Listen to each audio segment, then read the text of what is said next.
There comes a moment in every profound love story when the universe tests the very foundation of what two souls have built together. This is that story, a story of recognition delayed, of love misunderstood, and of the transformative power of patience and authentic connection. Your person walked through life with you in their peripheral vision for far longer than either of you realized. The depth of what existed between you, that rare, ineffable connection that transcends the ordinary, wasn't something they could immediately grasp or embrace with the clarity it deserved. Love, true love, often arrives wearing disguises that our minds struggle to recognize, especially when our hearts aren't yet ready to receive such magnitude of feeling. They existed in a state of emotional limbo, caught between acknowledging what was real and retreating into the familiar safety of uncertainty. Their hesitation wasn't born from a lack of feeling, quite the opposite. It came from the overwhelming recognition that what you offered was unlike anything they had ever encountered before. The weight of that realization, the responsibility of holding something so precious, left them paralyzed between wanting and withdrawing. This paralysis manifested in actions that spoke of confusion rather than clarity. They gave you glimpses of what could be moments of connection so pure and intense that they illuminated the possibility of forever, yet followed these revelations with distance, with silence, with the maddening inconsistency of someone fighting their own heart. They became a master of the almost, the nearly, the not quite yet. What followed was perhaps one of the most exquisite forms of emotional torture known to the human heart, the careful distribution of hope in measured doses. They offered you just enough attention to keep the flame of possibility burning, just enough warmth to prevent you from seeking shelter elsewhere, but never enough to create the security and certainty that genuine love provides. This wasn't malicious in its intent, they weren't setting out to cause pain, but the impact was devastating nonetheless. You found yourself living in a perpetual state of anticipation, analyzing every text message, every glance, every moment of connection for signs that they were finally ready to step fully into what you both knew existed between you. The emotional exhaustion that comes from this kind of uncertainty is unlike any other form of fatigue. It seeps into your bones, colors your dreams, and turns every day into a question mark. You became a detective of their affections, searching for clues in conversations that meandered around the truth, in touches that lingered just a moment too long, in looks that said everything and nothing at once. Your heart, so generous and trusting, became a battlefield between hope and protection. The confusion wasn't just about where you stood with them, it was about whether you could trust your own perceptions, your own feelings, your own worth. When someone we love keeps us suspended between connection and rejection, we begin to question not just their intentions, but our own reality. The heartbreak that followed was inevitable. It wasn't the clean break of a relationship that simply ends, but the slow bleed of something that never quite begins. It was the grief of mourning a future that felt so close you could taste it, yet remained perpetually out of reach. You found yourself grieving not just what was, but what could have been, what should have been, what your soul knew was meant to be. The inconsistency of their behavior did something more insidious than simply disappointing you, it shook the very foundation of your ability to trust. Trust, once broken, doesn't just affect our faith in others, it attacks our confidence in our own judgment, our own intuition, our own worthiness of love. Your deepest fears began to surface like ancient artifacts unearthed by an emotional earthquake. The old wounds that you thought had healed started to throb again. Questions that you had long since answered began to demand new responses. Am I too much? Am I not enough? Did I imagine the connection? Am I foolish for believing in something that may not exist? These insecurities didn't emerge because they were true, but because uncertainty has a way of resurrecting every doubt we've ever held about ourselves. When the person we love most keeps us guessing about their feelings, we inevitably begin to question our own lovability. The lack of emotional safety in the relationship created a ripple effect that touched every aspect of your self-perception. You began to second-guess not just their intentions, but your own instincts. You questioned whether the connection you felt so deeply was real or imagined, whether the love you poured out so freely was being received or simply tolerated. The emotional whiplash of being drawn close only to be held at arm's length left you feeling dizzy with confusion and raw with vulnerability. But beneath all this uncertainty, something in you remained unshaken, your fundamental understanding of what love should be. You are someone who believes in the sacred nature of deep emotional connection. You've never been content with surface-level affection or casual encounters that touch only the periphery of the heart. Your soul calls for something more substantial, more enduring, more transformative. This isn't a preference or a personality quirk, it's a core aspect of who you are. You love with the intensity of someone who understands that true connection is rare and precious.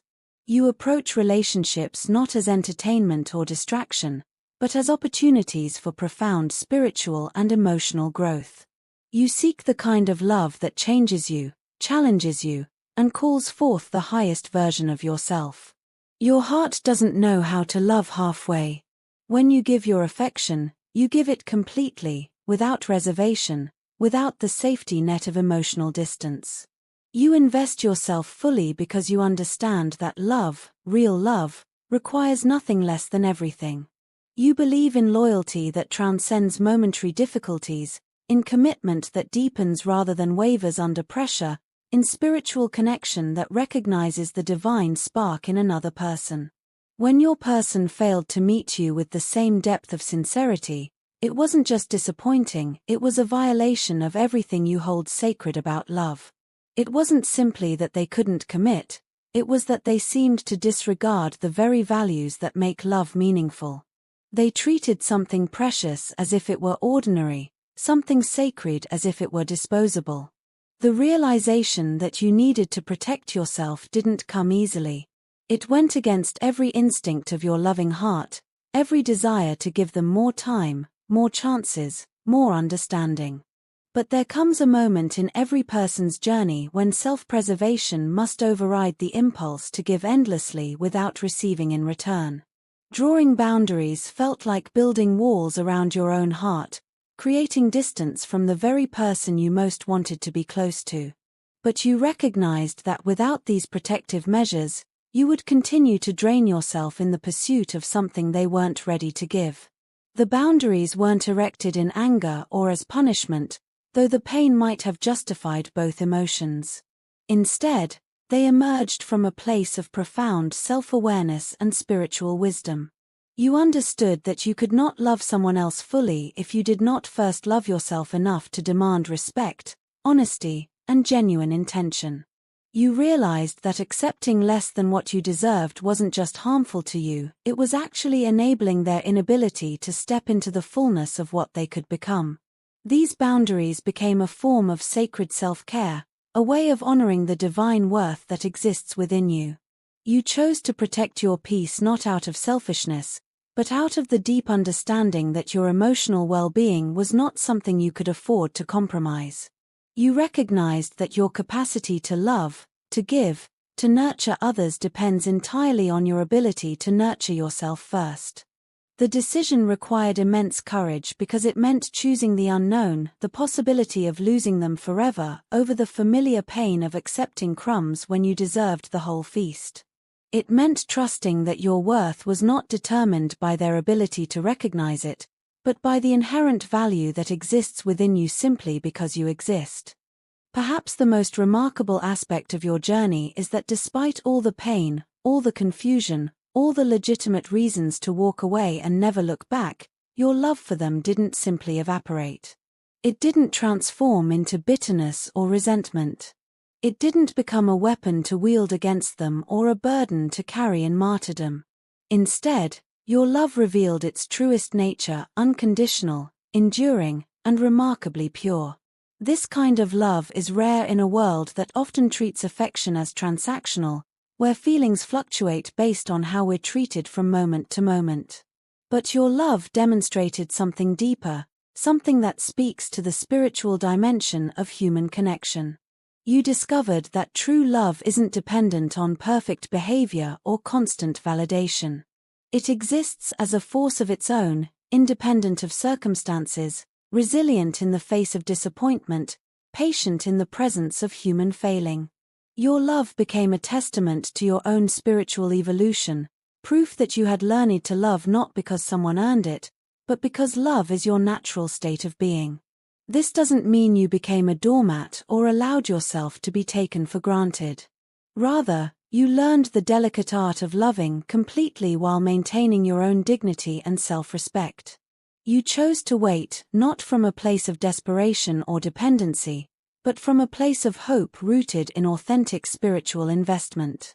Your decision to remain patient came from something deeper than mere romantic attachment.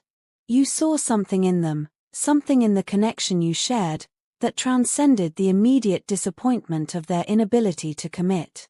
You recognized potential not just in them as an individual, but in what you could create together when they finally found the courage to match your level of emotional investment. This vision wasn't naive optimism or wishful thinking. It was the kind of spiritual discernment that comes from truly knowing someone's soul, from seeing past their current limitations to the person they are capable of becoming. You understood that growth takes time, that some people need to take the long way around to reach the same destination, that the journey toward emotional maturity isn't always linear or predictable. Your patience became an act of faith, faith in the connection you had experienced, faith in their capacity for growth, faith in the possibility that love, given enough time and space, could transform even the most resistant heart. You chose to believe that if they ever found the courage to approach you with genuine intention and heartfelt honesty, the foundation you had built together could support something beautiful and lasting. This choice reflected not weakness, but incredible strength. It takes profound self-assurance to love someone through their inability to love you back properly. It requires spiritual maturity to hold space for someone's growth without sacrificing your own well-being in the process. Time, that great teacher and healer, began to work its subtle magic on your person's understanding. Distance, which they had initially used as a shield against the intensity of their feelings, gradually became a lens through which they could see more clearly. The space you had created between you, born of necessity and self-respect, gave them the opportunity to truly miss you, to experience your absence as the profound loss it actually was.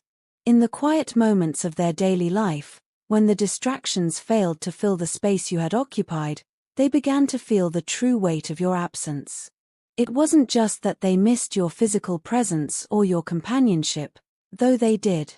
They missed the way you saw them, the way you believed in them, the way you called forth the best version of themselves simply by loving them so completely. They started to recognize that what they had dismissed as too intense, too demanding, too much, was actually the rarest gift they had ever been offered. Your depth wasn't a burden, it was a treasure. Your emotional investment wasn't overwhelming, it was exactly what their soul had been searching for without knowing it. The reflection that solitude brings began to illuminate truths they had been too afraid or too distracted to acknowledge. They realized that your unwavering love, your refusal to settle for less than genuine connection, your strength in maintaining boundaries, all of these qualities revealed a character of exceptional integrity and wisdom. As the days and weeks passed, your person began to see you not just as someone who loved them, but as someone extraordinary in their own right. The qualities that make you who you are, your capacity for deep feeling, your commitment to authentic relationship, your resilience in the face of disappointment, started to shine with a clarity that distance had somehow sharpened. They recognized that you weren't just someone who loved deeply, you were someone of remarkable integrity who chose to love deeply despite the risks involved. Your refusal to compromise your values, your willingness to walk away rather than accept half-hearted affection, your strength in maintaining your sense of self even when love made you vulnerable, all of these revealed a character of exceptional depth and wisdom. This recognition went beyond simple appreciation. It became a kind of awakening, a sudden understanding that they had been in the presence of something genuinely rare. In a world full of people who love conditionally, who withdraw when things become challenging, who protect themselves at the expense of genuine connection, you had offered something completely different. Your authenticity began to haunt them in the most beautiful way. They found themselves comparing every other connection to what you had offered, and nothing else came close. Your sincerity, your emotional courage, your willingness to be vulnerable, these qualities took on new meaning as they recognized how uncommon such traits actually are. What your person discovered in their time of reflection was that distance doesn't diminish true connection, it intensifies it. The physical space between you only served to magnify the emotional and spiritual bond that existed. They found themselves drawn to you with an intensity that surprised and overwhelmed them, a magnetic pull that seemed to originate from the deepest parts of their being. This attraction wasn't merely physical, though the longing to be near you, to touch you, to hold you became almost unbearable at times. It was a soul-deep yearning for the unique form of connection you provided, the way you saw into their heart, the way you understood their unspoken thoughts, the way you made them feel truly known and accepted for who they are beneath all their defenses and pretenses. They began to understand that what you shared wasn't simply romantic love, though it certainly contained passion and desire. It was something more profound, a recognition between souls, a meeting of spirits that occurs perhaps once in a lifetime if we're extraordinarily fortunate. The rarity of such connection became increasingly apparent to them as they realized they had never experienced anything comparable with anyone else. The spiritual dimension of your bond began to reveal itself to them with startling clarity. They understood that what you offered wasn't just companionship or affection, but a form of sacred witness, someone who could see their true self and love it completely, someone who could hold space for their growth and transformation, someone who could walk beside them on the journey toward becoming their highest self. With recognition came the crushing weight of regret. They found themselves haunted by the memory of their own actions, by the ways they had failed to honor what you offered, by the moments when they chose fear over courage, distance over intimacy, uncertainty over commitment. The guilt became a constant companion, a heavy presence that colored every aspect of their daily existence. This wasn't simple remorse over poor choices, it was existential anguish over having potentially lost something irreplaceable. They began to understand that they had held a miracle in their hands and treated it as ordinary. They had been offered a treasure beyond measure and responded with indifference, uncertainty, and emotional withdrawal. The internal conflict that raged within them was profound and unrelenting. Part of them wanted desperately to reach out, to confess their newfound understanding, to beg for another chance to love you the way you deserved to be loved. Another part of them was paralyzed by fear that they had already caused too much damage, fear that your patience might finally be exhausted, fear that they had squandered their opportunity for happiness through their own emotional cowardice. They found themselves trapped in a prison of their own making, surrounded by the consequences of their inability to recognize and act upon the greatest gift life had ever offered them. The awareness of what they had lost, combined with the uncertainty of whether it could ever be recovered, created a form of suffering that touched every aspect of their existence. What they couldn't have anticipated was how your response to their failure would ultimately become the very thing that transformed them. Your choice to establish boundaries, to refuse to accept less than you deserved, to love yourself enough to demand respect, this wasn't just self-preservation. It became the catalyst for their spiritual awakening. Your strength in the face of disappointment showed them what genuine self-love looks like. Your refusal to chase, to beg, to compromise your values in order to keep them close demonstrated a level of emotional maturity that forced them to examine their own behavior with uncomfortable honesty. You became a mirror in which they could see both their failures and their potential for growth. The way you handled their inability to commit with grace rather than bitterness, with boundaries rather than ultimatums, with continued love rather than withdrawal of affection, revealed the depth of your character in ways that no amount of conversation could have communicated. Your actions spoke of a spiritual strength that humbled them and inspired them simultaneously. They began to understand that you hadn't drawn boundaries to punish them, but to protect something sacred, your own capacity to love, your own emotional well-being, your own spiritual growth. Your self-respect wasn't selfish, it was wise. Your refusal to accept breadcrumbs wasn't demanding, it was simply an acknowledgement of your own worth.